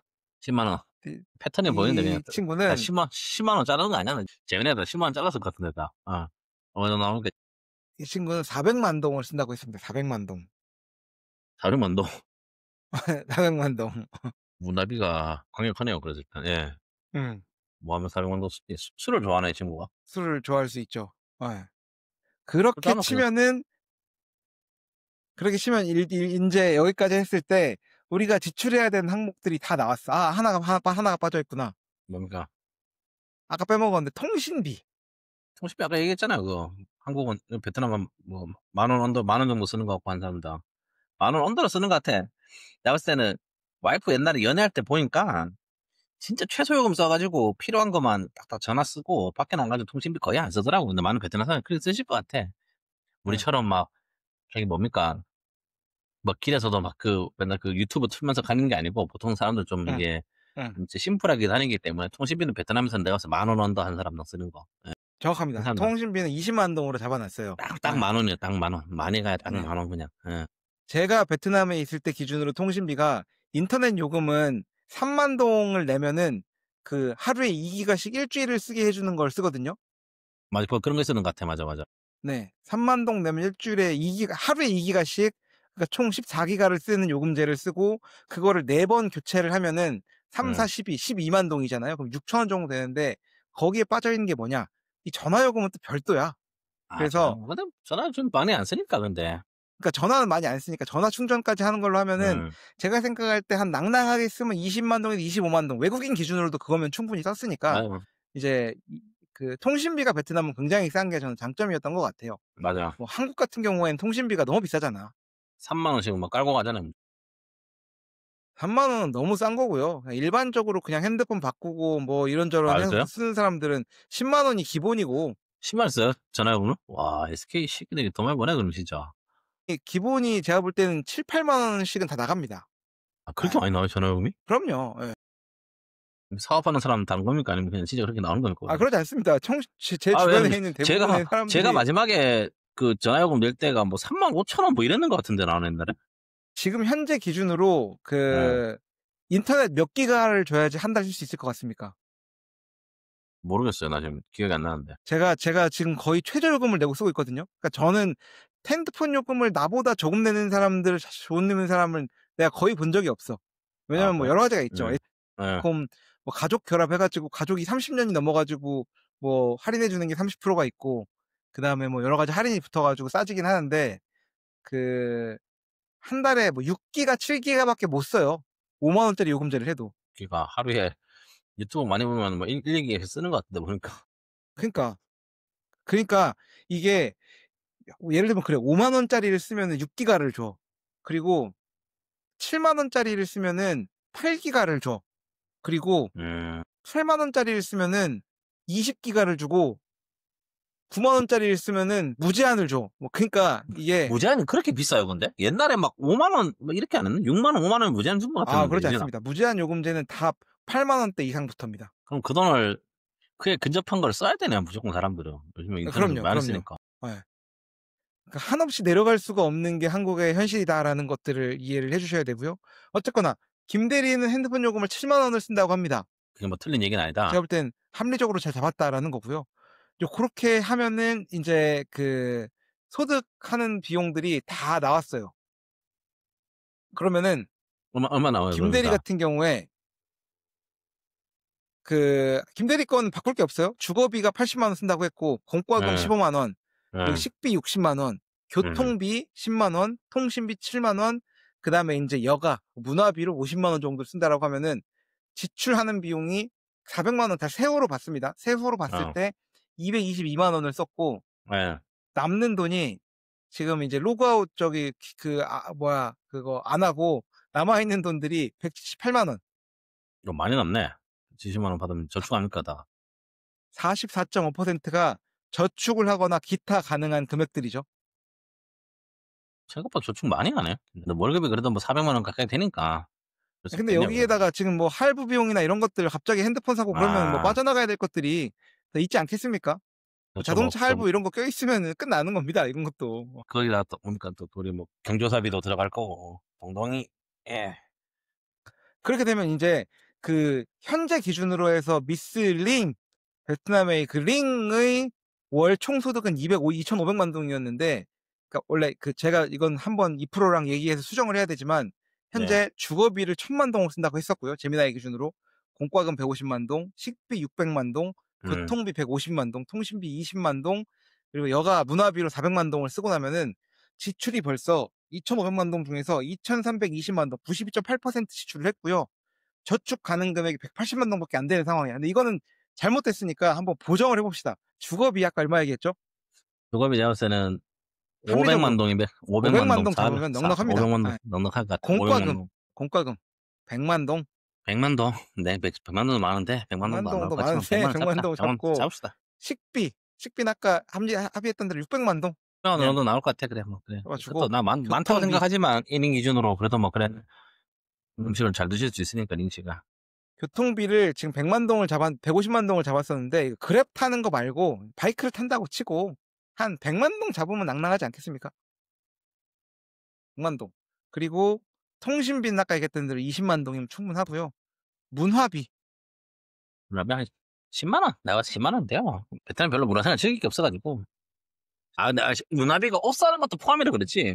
아니, 모자는 포함입니다. 아 근데 그 미스 링 씨가 20대 후반의 여성이면 베트남 여성이면 요즘에 워낙 쇼피에 옷들이 싸가지고 매장 가서 옷 잘 안 사요 사람들. 하나에 옷 5천 원, 만 원짜리 해가지고 지금 돌려 입고 하던데. 그래서 한 300만 동 정도 맞지 않나? 400만 동, 300만 300만 동 정도 잡읍시다. 그렇게 치면은 현재 인제 그로스로 나오는 금액이 동. 얼마냐면요. 아마요. 1,620만 동을 썼어요, 벌써. 벌써 1,600만 동이다. 아, 근데 이거는 지금 이게 미슬링 기준이고, 한번 우리 이 금액을 쪼끔 더 그냥 얘기한 김에 최저소득 기준으로, 그러니까 이렇게 아껴 가지고 쓸 수도 있다라는 걸로 베트남 기준으로 한번 낮춰 봅시다. 그래요? 그러면은 주거비 얼마면 쓸까? 아, 주합이 400만 동. 300만 동도 많아. 쉐어하우스 하면 되잖아. 험불하게 그게 그럼 그렇게 험불하게 살아야 된다면 250만 동. 250만 동까지 해봅시다. 쳐봅시다. 공과금. 이거 쉐어하고 있으니까 공과금도 반절로 떨어집니다. 50만 동. 네. 밥값 집에서 해 먹어. 해먹어. 해먹으면 저 나한테 15만 원, 300만 동? 점심은 회사에서 주고, 그다음에 어. 교통비는 안 그래도 50만 동은 나올 거야, 아마. 회사 걸어 다니고 가까워서 뭐 바이크 교통비는 좀 무조건 그 타도 돈은 나올 수밖에 없어요. 음. 그거는 일정 부분 나와야 네. 되는 부분이니까. 문화비가 200만 동으로 떨어진다고 칩시다. 통신비 20만 동은 고정인 것 같아요, 거진. 그렇게 치면은 네. 사실 여기서 5천 원을 더 깎든 안 깎든 인생이 바뀌는 거 없기 때문에 이거는 그러니까 200만 크게 원 잡아놔도 바뀌는 의미가 된다. 없다. 예. 그래 지금 여러분 지금 이 여기 이름 뭐라고 할까? 이 친구는 지금 미스터 끄엉으로 합시다. 미스터 끄엉 완전 같은 꽝이 경우에는 꽝이 끄 끄엉이의 지출이 벌써 870만 동이야. 그러면은 1,200만 동을 벌어 가지고도 남는 돈이 없는 거죠, 거의. 200만 동 없어요. 남는 거야. 200만 동, 300만 동. 여튼 쭉 다시 흘러가 봅시다. 일단 인사이트로 가는데 인제 금융 습관과 미래 전망에 대해서 알아보는 거예요. 예산에 따르면은 김 대리의 월 소득의 44.5%에 달하는 178만 원을 저축하거나 세금 내거나 부채 상환 등에 쓸 수 있다. 그 저축 잠재력이 높다라고 하고요. 한국 같은 경우에는 1인 가구의 평균 저축 성향이 소득의 30% 된답니다. 그렇게 치면은 이제 뭐 얼추 이 한국 평균으로 치면은 120만 원을 저축하면 되는데 이 친구는 좀 돈을 좀 잘 버는 편인 거죠. 그 링 같은 경우에는 음. 음. 링 같은 경우에는 아까 인제 이 제미나이 기준으로 봤을 때 저축 가능액이 180만 동이에요. 소득의 7.2%에 불과하다. 이거는 이제 라이프 스타일이 재정적으로 얼마나 빠듯한지를 보여준다라고 했고, 이거는 인제 좀 잘못된 거다라고 이 프로랑 얘기를 하면서 저희가 조정한 대로 하면은 880만 원 만 동 정도가 뭔가 이제 여유 자금이 되는 거죠. 800만 원, 40만 원 정도. 음. 근데 영 틀린 건 아닌 게 직원들 음. 보면은 애도 키우고 다 해요 보면 이게. 예. 그러니까 뭐 1,000불 뭐 정도 받아 가지고도 집값도 갚고 하는 거 보면서 차도 끌고. 근데 이걸 왜냐면은 좀 봐야 되는 게 그 부모님들이 서포트를 좀 해 주긴 하더라 보니까 다들. 이게 처음에 베트남에서 시골에서 하노이나 이제는 또 도시 쪽 상경하는 사람들 보면은 예. 조금씩 서포트는 있긴 하다라는 건데. 말은 그겁니다. 한국 사람들은 저축 금액이 좀 높은 거고요. 베트남 사람들도 거기도 결국은 사람 사는 곳이기 때문에 조금씩 싼 거지 최저 생계 비용은 사실 크게 다르지 않다고 봐요. 단지 베트남은 여기서 말하듯이 우리 저축 가능한 금액이 굉장히 줄어든다. 사실 베트남에서 그냥 부부가 맞벌이하고 그냥 편하게 쓰면은 저축 안 하기로 생각하면은 한국 사람들 사는 것처럼 살 수는 있어요. 제가 볼 맞아요. 때는.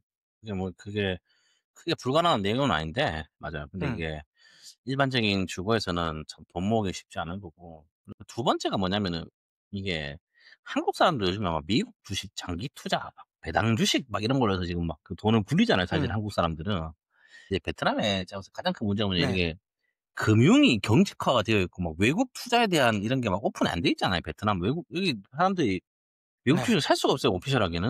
예를 들면은 저희 회사에 있는 제 같이 일하는 직원이 얼마 전에 저희 회사가 뭐 어쨌건 스타트업으로 회사가 시작했다 보니까 그거를 줘요. 스톡을 준단 말이에요, 회사 사람들한테. 근데 지금 인제 얼마 전에 저희 직원이랑 같이 이제 막 길을 가다가 저도 잘은 모르는데 같이 출장 오신 분이 그 얘기했었거든요. 회사 스톡 얘기를 하면서 "그걸 한번 체크를 해 보라." 그래 가지고 인제 그 친구 보니까 그 친구 스톡이 있는 거야. 입사를 하면서 다 나눠 주는 것들이에요, 이게 우리 지분 관련 권리들을. 근데 문제가 뭐냐면은 저희 회사가 뭐 상장사는 아니지만 상장을 해서 큰돈을 벌더라도 이게 걸리는 게 뭐냐면 그 친구는 이제 저는 딱 생각한 게 '야 네가 베트남 사람으로서 해외 주식을 사고 그 돈을 가지고 올 수 있는지 또 확인을 해 봐라. 그게 우선이지 않냐.' 그러는 건데 이제 다들 하면서 이제 보니까 알아봐야겠다고 하더라고. 근데 왜냐면 아직까지 대학을 베트남이 그게 쉽지 않단 말이에요 그게.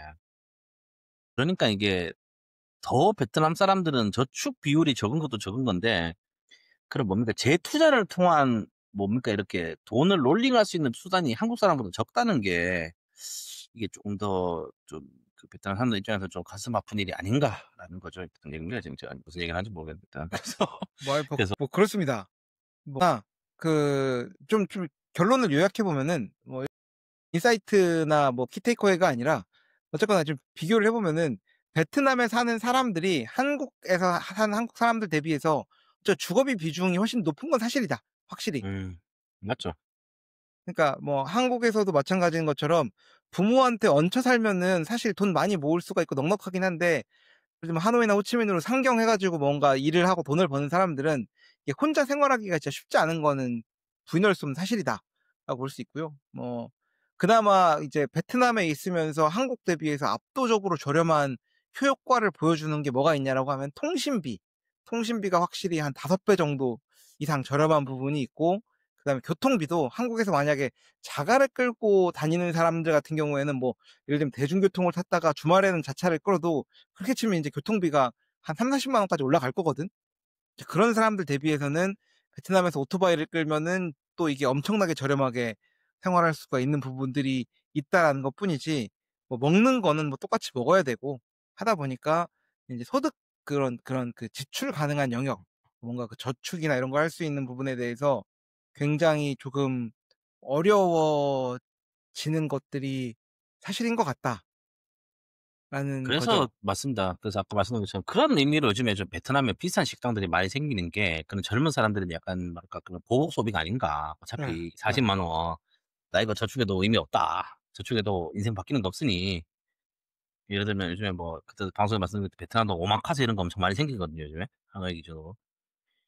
거기서도 보면은 뭐 그 스시 하나에 막 15만 원씩 한단 말이야. 간 그 뭐 오마카세는 안 가 봤지만 그래도 뭐 대충 보면 15만 원, 20만 원씩 할 거 아닙니까? 사실은 그 뭐 둘이 네. 가면은 4-50만 원씩 써야 되는 건데 저랑 와이프랑도 둘이 돈을 벌지만 나이가 있지만도 사실 비싸 가지고 부담스러운데 젊은 사람들이 그렇게 많이 간대요. 요즘 거기서 인스타에 사진 찍고 막 있잖아요. 막 "오늘 이거 먹었다." 그러고. 오마카세 같은 데를. 오마카세 가서 그러니까 이게 뭐냐면은 그 30만 원 모아 가지고 어차피 그 예를 들면 그 우리 오늘 방송에서 말했던 미스 링신이 뭐 이런 사람 기준으로 했을 때 인생이 바뀌지 않기 때문에 젊은 사람들은 돈을 쓰는 것 같아.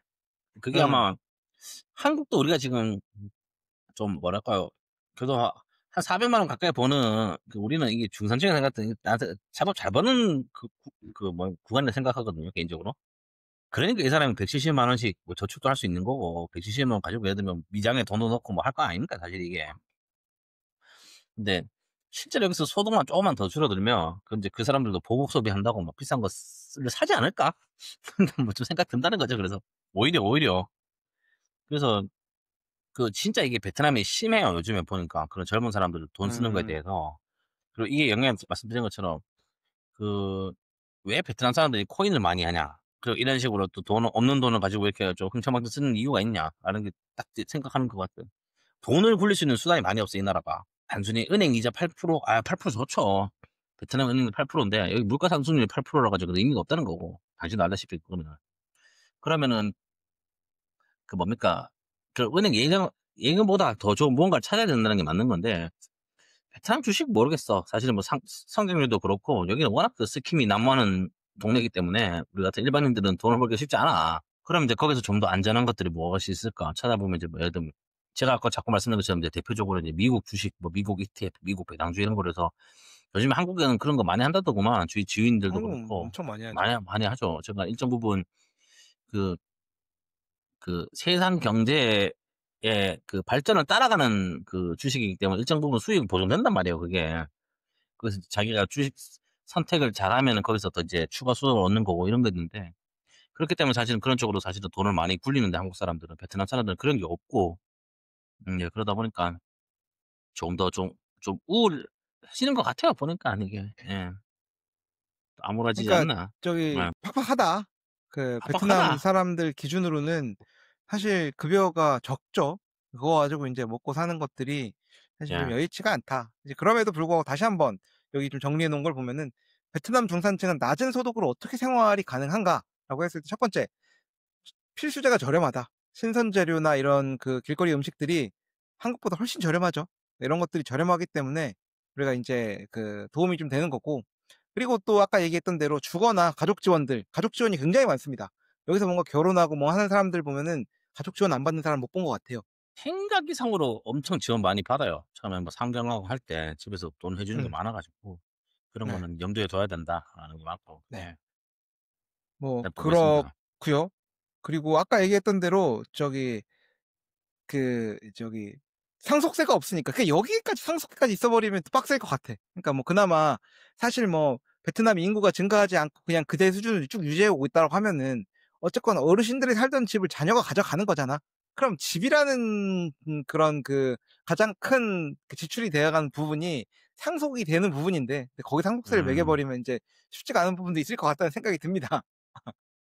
그건 맞죠. 예를 들면 진짜 그 하노이 사람들 기준으로는 그 진짜 그 하노이에 부모님의 집이 있고 없고가 사실 엄청나게 크거든요, 그거는 진짜. 그쵸. 당신도 알겠지만 그런 사람들이 많아요, 베트남에. 그 상속세랑 똑같은 얘기이긴 하다. "너희는 집이 이 좋은 위치에 있었는데 사람은 가난해." 그러니까 맞잖아요. 이런 사람 되게 많잖아요, 베트남에 보면 그 주위에. 하 한국에도 많습니다. 그 하우스 푸어라고 하죠, 전문 하우스 용어로. 푸어인데 근데 그게 그쵸. 그것도 뭐 상속받은 건가 그 사람들도 그러면 한국도? 뭐 그런 거 좀 그럴까? 그렇습니다. 그리고 인제 그 낮은 소득으로 생활 가능한 거는 교통비가 절감된다. 자동차 대신 오토바이 유지비도 적고 대중교통을 타더라도 뭐 버스비 뭐 3,000동, 5,000동 뭐 지금 얼마인지 모르겠네. 뭐 그 정도면 그 정도 탑니다. 해야 7,000동 정도 해야죠. 아. 만동 안 아. 하고 버스 같은 거는. 그리고 이제 그 금융 비용이 적다. 뭐 보험 이런 거나 카드 사용을 낮아 가지고 고정 지출이 좀 적다라는 게 있고 그리고 문화비를 절약할 수 있다. 한국처럼 뭐 문화생활 할 수 있는 데도 많지도 않아요. 예를 들면 뭐 한국처럼 뭐 뮤지컬을 보러 가니 뭐 공연을 보러 가니 이런 것도 별로 없고요. 막 돈을 쓰기 위해서 막 불러내는 그런 장소도 많지 않다. 그냥 그 기본 욕구 충족할 수 있는 그런 것들이 많지 않다라는 거고 그리고 인제 마지막이 공동체에 의존할 수가 있다. 가족, 친척, 경제적 지원, 육아, 교육, 노동력은 또 공유할 수 있는 부분들이 조금 있다라는 거고 요게 또 이제 음. 이런 게 인제 베트남 사람들이 낮은 소득 수준으로 살아갈 수 있게 하는 그런 요인이었다라고 볼 수 있다라고 하면은 한국과 베트남의 소비 문화 차이점에 대한 시사점 뽑아 봤습니다. 그렇죠. 필수제 vs 선택제. 베트남은 생활 필수 위주로 사는 거고요. 한국은 교육, 레저, 보험 등 다각화된 소비를 가지고 이제 생활을 하고 있는 게 조금 다르다라고 지금 얘기를 하고 있고 고가 자산에 대한 접근은 한국 중산층은 대출이나 카드로 자동차나 주택을 구입한다. 베트남은 현금 위주다. 자동차는 상류층을 상징한다라고 조금 얘기를 하고 있습니다. 요거는 아닌 것 같다. 상류층까지가 아니고 제법 많이 산다 차를 요즘에는. 그냥 많이 사는 그러니까 것 같아요. 요즘은 그렇죠. 딱 둘이 해서 와이프랑 한 150만 원 이상 벌면 차를 사는 것 같아요 보니까. 둘이 합쳐서 150만 원? 어. 200만 원, 150만 원 정도면은 차를 사는 것 같아. 그 어. 차가 예를 들어서 여기서 예를 들면 뭐 i10 뭐 이런 그런 것들 예 사는 것 같아요 마티즈 보니까. 같은 거 사려고 해도 4천만 동은 줘야 되거든요. 그렇죠. 4천만 4천만 동이 원이 뭐야? 뭐야. 8천만 동은 4억동이지. 줘야지. 예. 4억동이지 4억동. 아니 잠깐만. 맞나요? 껌이지. 4억 동, 4억동. 4억 동, 4억 동. 4억 동은 줘야지. 하여튼 뭐 그렇습니다. 근데 사요 보통 보니까. 그리고 여기도 응. 할부가 뭐 잘 안 돼 있다고는 하는데 자동차 할부 같은 거 잘 돼 있더라고 보니까. 응. 자동차 할부는 잘 사서 쓰더라 사람들이. 그 베트남에 사는 김대리와 하노이에 사는 링은 누가 더 행복할까요? 둘 다 불행하다고 봅니다. 둘 다 불행합니다. 요즘에 둘 다 불행합니다 인생. 인생은 이게 둘 다 불행합니다. 아 왜 이렇게 그 염세주의적이야. 염려중인 게 아니라 왜냐면 이거 뭐 좀 다른 얘기인데 그 당신 야구 안 보잖아요 사실은. 야구 안 이게 봅니다. 야구 안 보죠. 하여튼 이게 뭐 최근에 인제 제가 인제 와이프네 병실에 좀 있다 보니까 이제 뭐 쇼츠도 네. 보고 인제 뭐 인제 컴퓨터를 제가 안 하니까 그냥 뭐 이제 넷플릭스 이런 걸 보다 보니까 최근 옛날에 봤던 건데 그 머니볼이라고 그 영화를 다시 봤어요. 봤습니다, 봤습니다, 봤습니다. 봤죠? 네. 그게 뭐냐면 결국 뭐 인제 세이버 매트릭스니 이제 뭐 예. 숫자론을 들고 와서 야구 이제 그 오클랜드 단장 필리핀 얘기를 하는 거잖아요. 근데 음. 이게 얘기는 뭐냐면은 왜 두 사람 다 불행할 수밖에 없냐. 옛날에 그거 모르고 할 때는 야구가 개인적으로 뭐냐면 이렇게 딱 그 수치화가 안 돼 있을 때는 개인적으로 어릴 때 야구는 저는 더 재밌게 봤어요, 예전에. 모르겠고 뭐 홈런 한 방 뭐 그 타율이 막 3할 오픈 그 대단한 타자 뭐 이런 거 있는데 어느 순간 이제 야구 바닥에 인제 그 숫자가 들어와 가지고 인제 이제 뭔가 이거를 해부하기 시작하면은 통계로. 통계와 해부가 들어가기 시작하고 비교가 들어가고 인제 그리고 이제 그 모든 것들을 인제 모든 야구팀들이 하기 시작해. 예를 들면 지금 메이저리그 뭐 쪼금 얘기를 하자면은 트렌드가 무조건 홈런의 가치가 엄청나게 높아졌어요. 예전에는 가치가 높았지만 그 이상으로 가치가 높아졌어. 그러니까 모든 타자들이 홈런 스윙만 해요. 그러니까 인제 옛날처럼 3할 타자 이런 게 없는 거야. 2할 초반인데 홈런 빵빵 까는 스윙을 하는 게 맞다라는데, 사실은 그게 홈런이 많은 건 좋은데 모든 사람이 홈런을 치는 게 또 야구가 재밌지는 않단 말이에요, 개인적으로는. 근데 이제 모든 사람들이 이제 그런 식으로 돌아가기 시작하니까 인제 그게 인제 숫자와 과학이 들어가기 시작하니까 이제 스포츠가 그렇게 바뀌어 가지고, 저는 그래서 개인적으로 뭐 '야구가 옛날만큼 재미있지 않다.'라는 건데, 그 링 음. 씨와 그 사람 얘기가 똑같은 거예요. 인제 옛날이었으면은, 이거 제가 옛날에 어디 모 커뮤니티에서 돈을 뭐 글로 쓴 게 있었는데 "왜 현대 사람들이 불행하냐." 똑같은 거예요. 우리 아버지 때는 옆집 사람이 얼마 버는지를 몰라. 그리고 옆집 사람이 차를 사. 차값을 몰라요, 사실 우리가. 뭐 인터넷이 없으니까. 예를 들면 엄사형네 아버님이 옛날에 포니를 처음 샀어. 우리 아버지가 그거를 봤는데 차값을 모르거든, 우리가 딜러한테 물어보기 전까지는. 응. 그런 뭔가 이게 베일 속에서 사람들이 행복했단 말이야, 서로 상황 비교를 안 하고. 근데 그 뭐 김 씨고 뭐 링 씨고 모르겠고 이제 21 세기는 인제 치면은 숫자가 다 나와요. 내가 받는 상위 월급이 몇 프로인지를 알 수 있고, 예를 들면 옆집 음. 사람이 빼가 하나 드는 가격을 알고, 점심값에 뭐가 들어간지 모든 걸 알기 때문에, 이게 뭐냐면 이제 낭만이 없고 재미가 없다. 그래서 뭐 죄송한 얘기지만 그 둘은 불행하지 않을까. 불행하다기보다는 뭐랄까 행복하진 않을 것 같다. 음.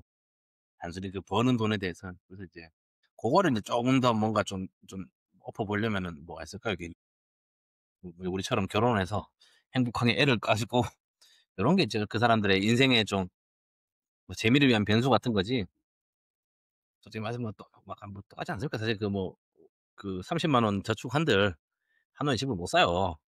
그리고 뭐 김 씨가 150만 원 저축한들 강남에 집을 못 삽니다. 그 그렇죠.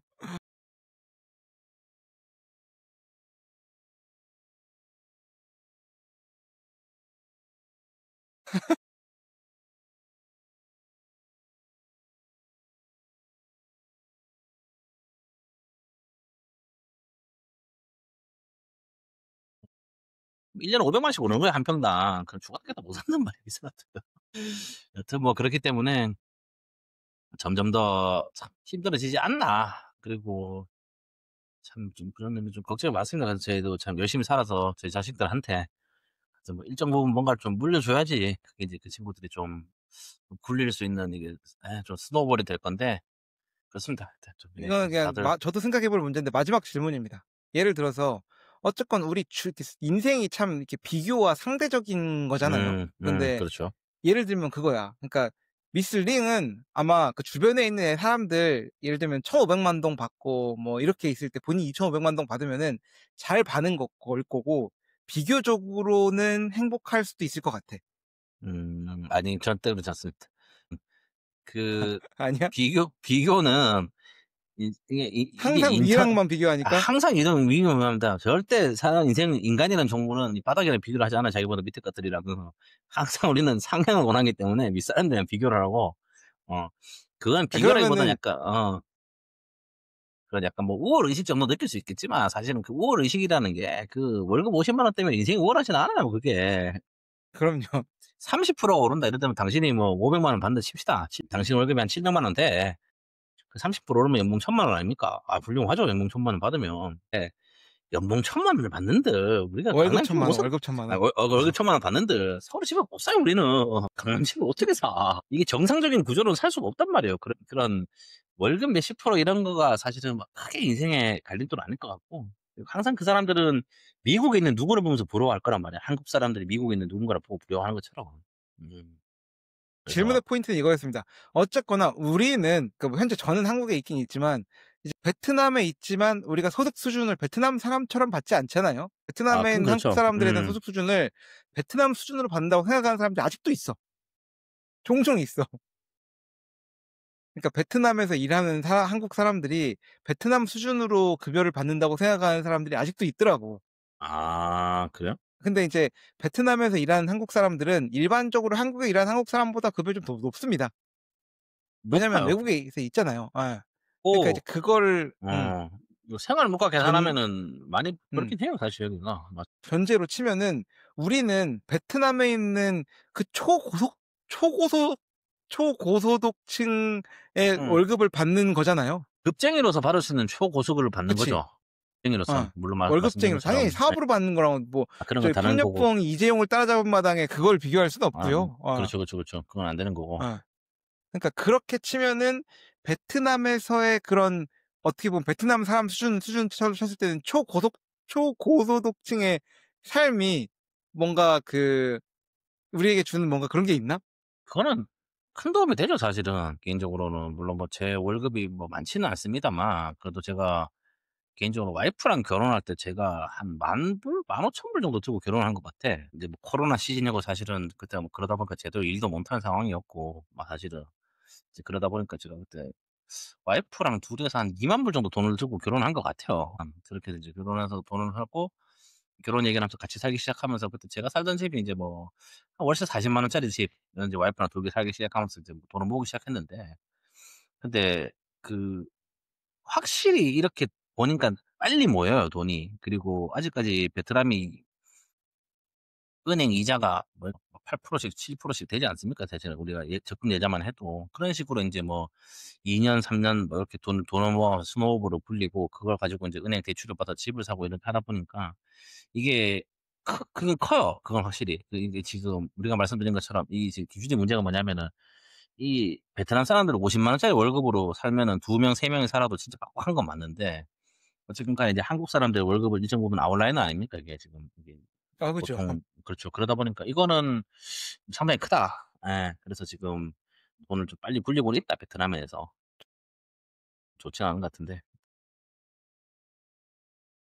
그게 이 뭐 열심히 비교와 살고 이런 있다. 열심히 것들이 살고 있다. 아 가능한 이 시대가 오히려 누릴 수 없었던 과거보다 좀 불행한 것 같다. 근데 그거는 사실인 것 같습니다. 이거는 맞아요 근데. 뭐 그래서 개인적으로 별로 뭐 이거 보고 뭐 부럽다는 건 안 보여요. 사실은 뭐 개인적으로 그런 유튜브를 내가 안 봐서 그런가? 뭔가 있잖아요. 뭐 패션 유튜브 이런 거 안 봐서 그런지 모르겠는데 별로 부럽다는 생각은 안 드는데 그런 건 좀 있다. 개인적으로 근데 이게 참 인간은 비교할 수밖에 없는 게 저는 나름 그렇게 무력이 없는 사람이라고 생각하지만도 이렇게 뭐 그런 뭐 위스키 관련 유튜버들 이런 거 보면 한 번씩 보면 비싼 것도 먹을 때마다 그저 부럽더라고 개인적으로. 나도 언제 더불어 저거 먹냐. 아 야 저거 예를 들면 뭐 있지 않습니까? 뭐 뭡니까 뭐 그 무슨 35년 산 50년 산 그 옛날 그 유튜버들 보면은 그거 막 협찬 받아 가지고 맛있게 먹잖아요. 그 한 병에 1,500만 짜리 뭐 이런 걸 맛있게 먹어요 그 사람들은. 그래서 알죠. 내가 보면서 저거 분명히 신맛이 날 거다. 저거 그렇게 맛이 없을 거라는 걸 뭐 본인은 자기 위로를 하지만 그래도 속으로는 부럽다는 건데 뭐 이런 식으로 좀 뭐 제가 사실적으로 좀 그런 뭐 비교에 민감하지 않은 편이라서 그럴 수도 있는데 사실 비교에 민감한 사람들 같은 경우는 되게 좀 민감하게 느낄 것 같아 개인적으로는.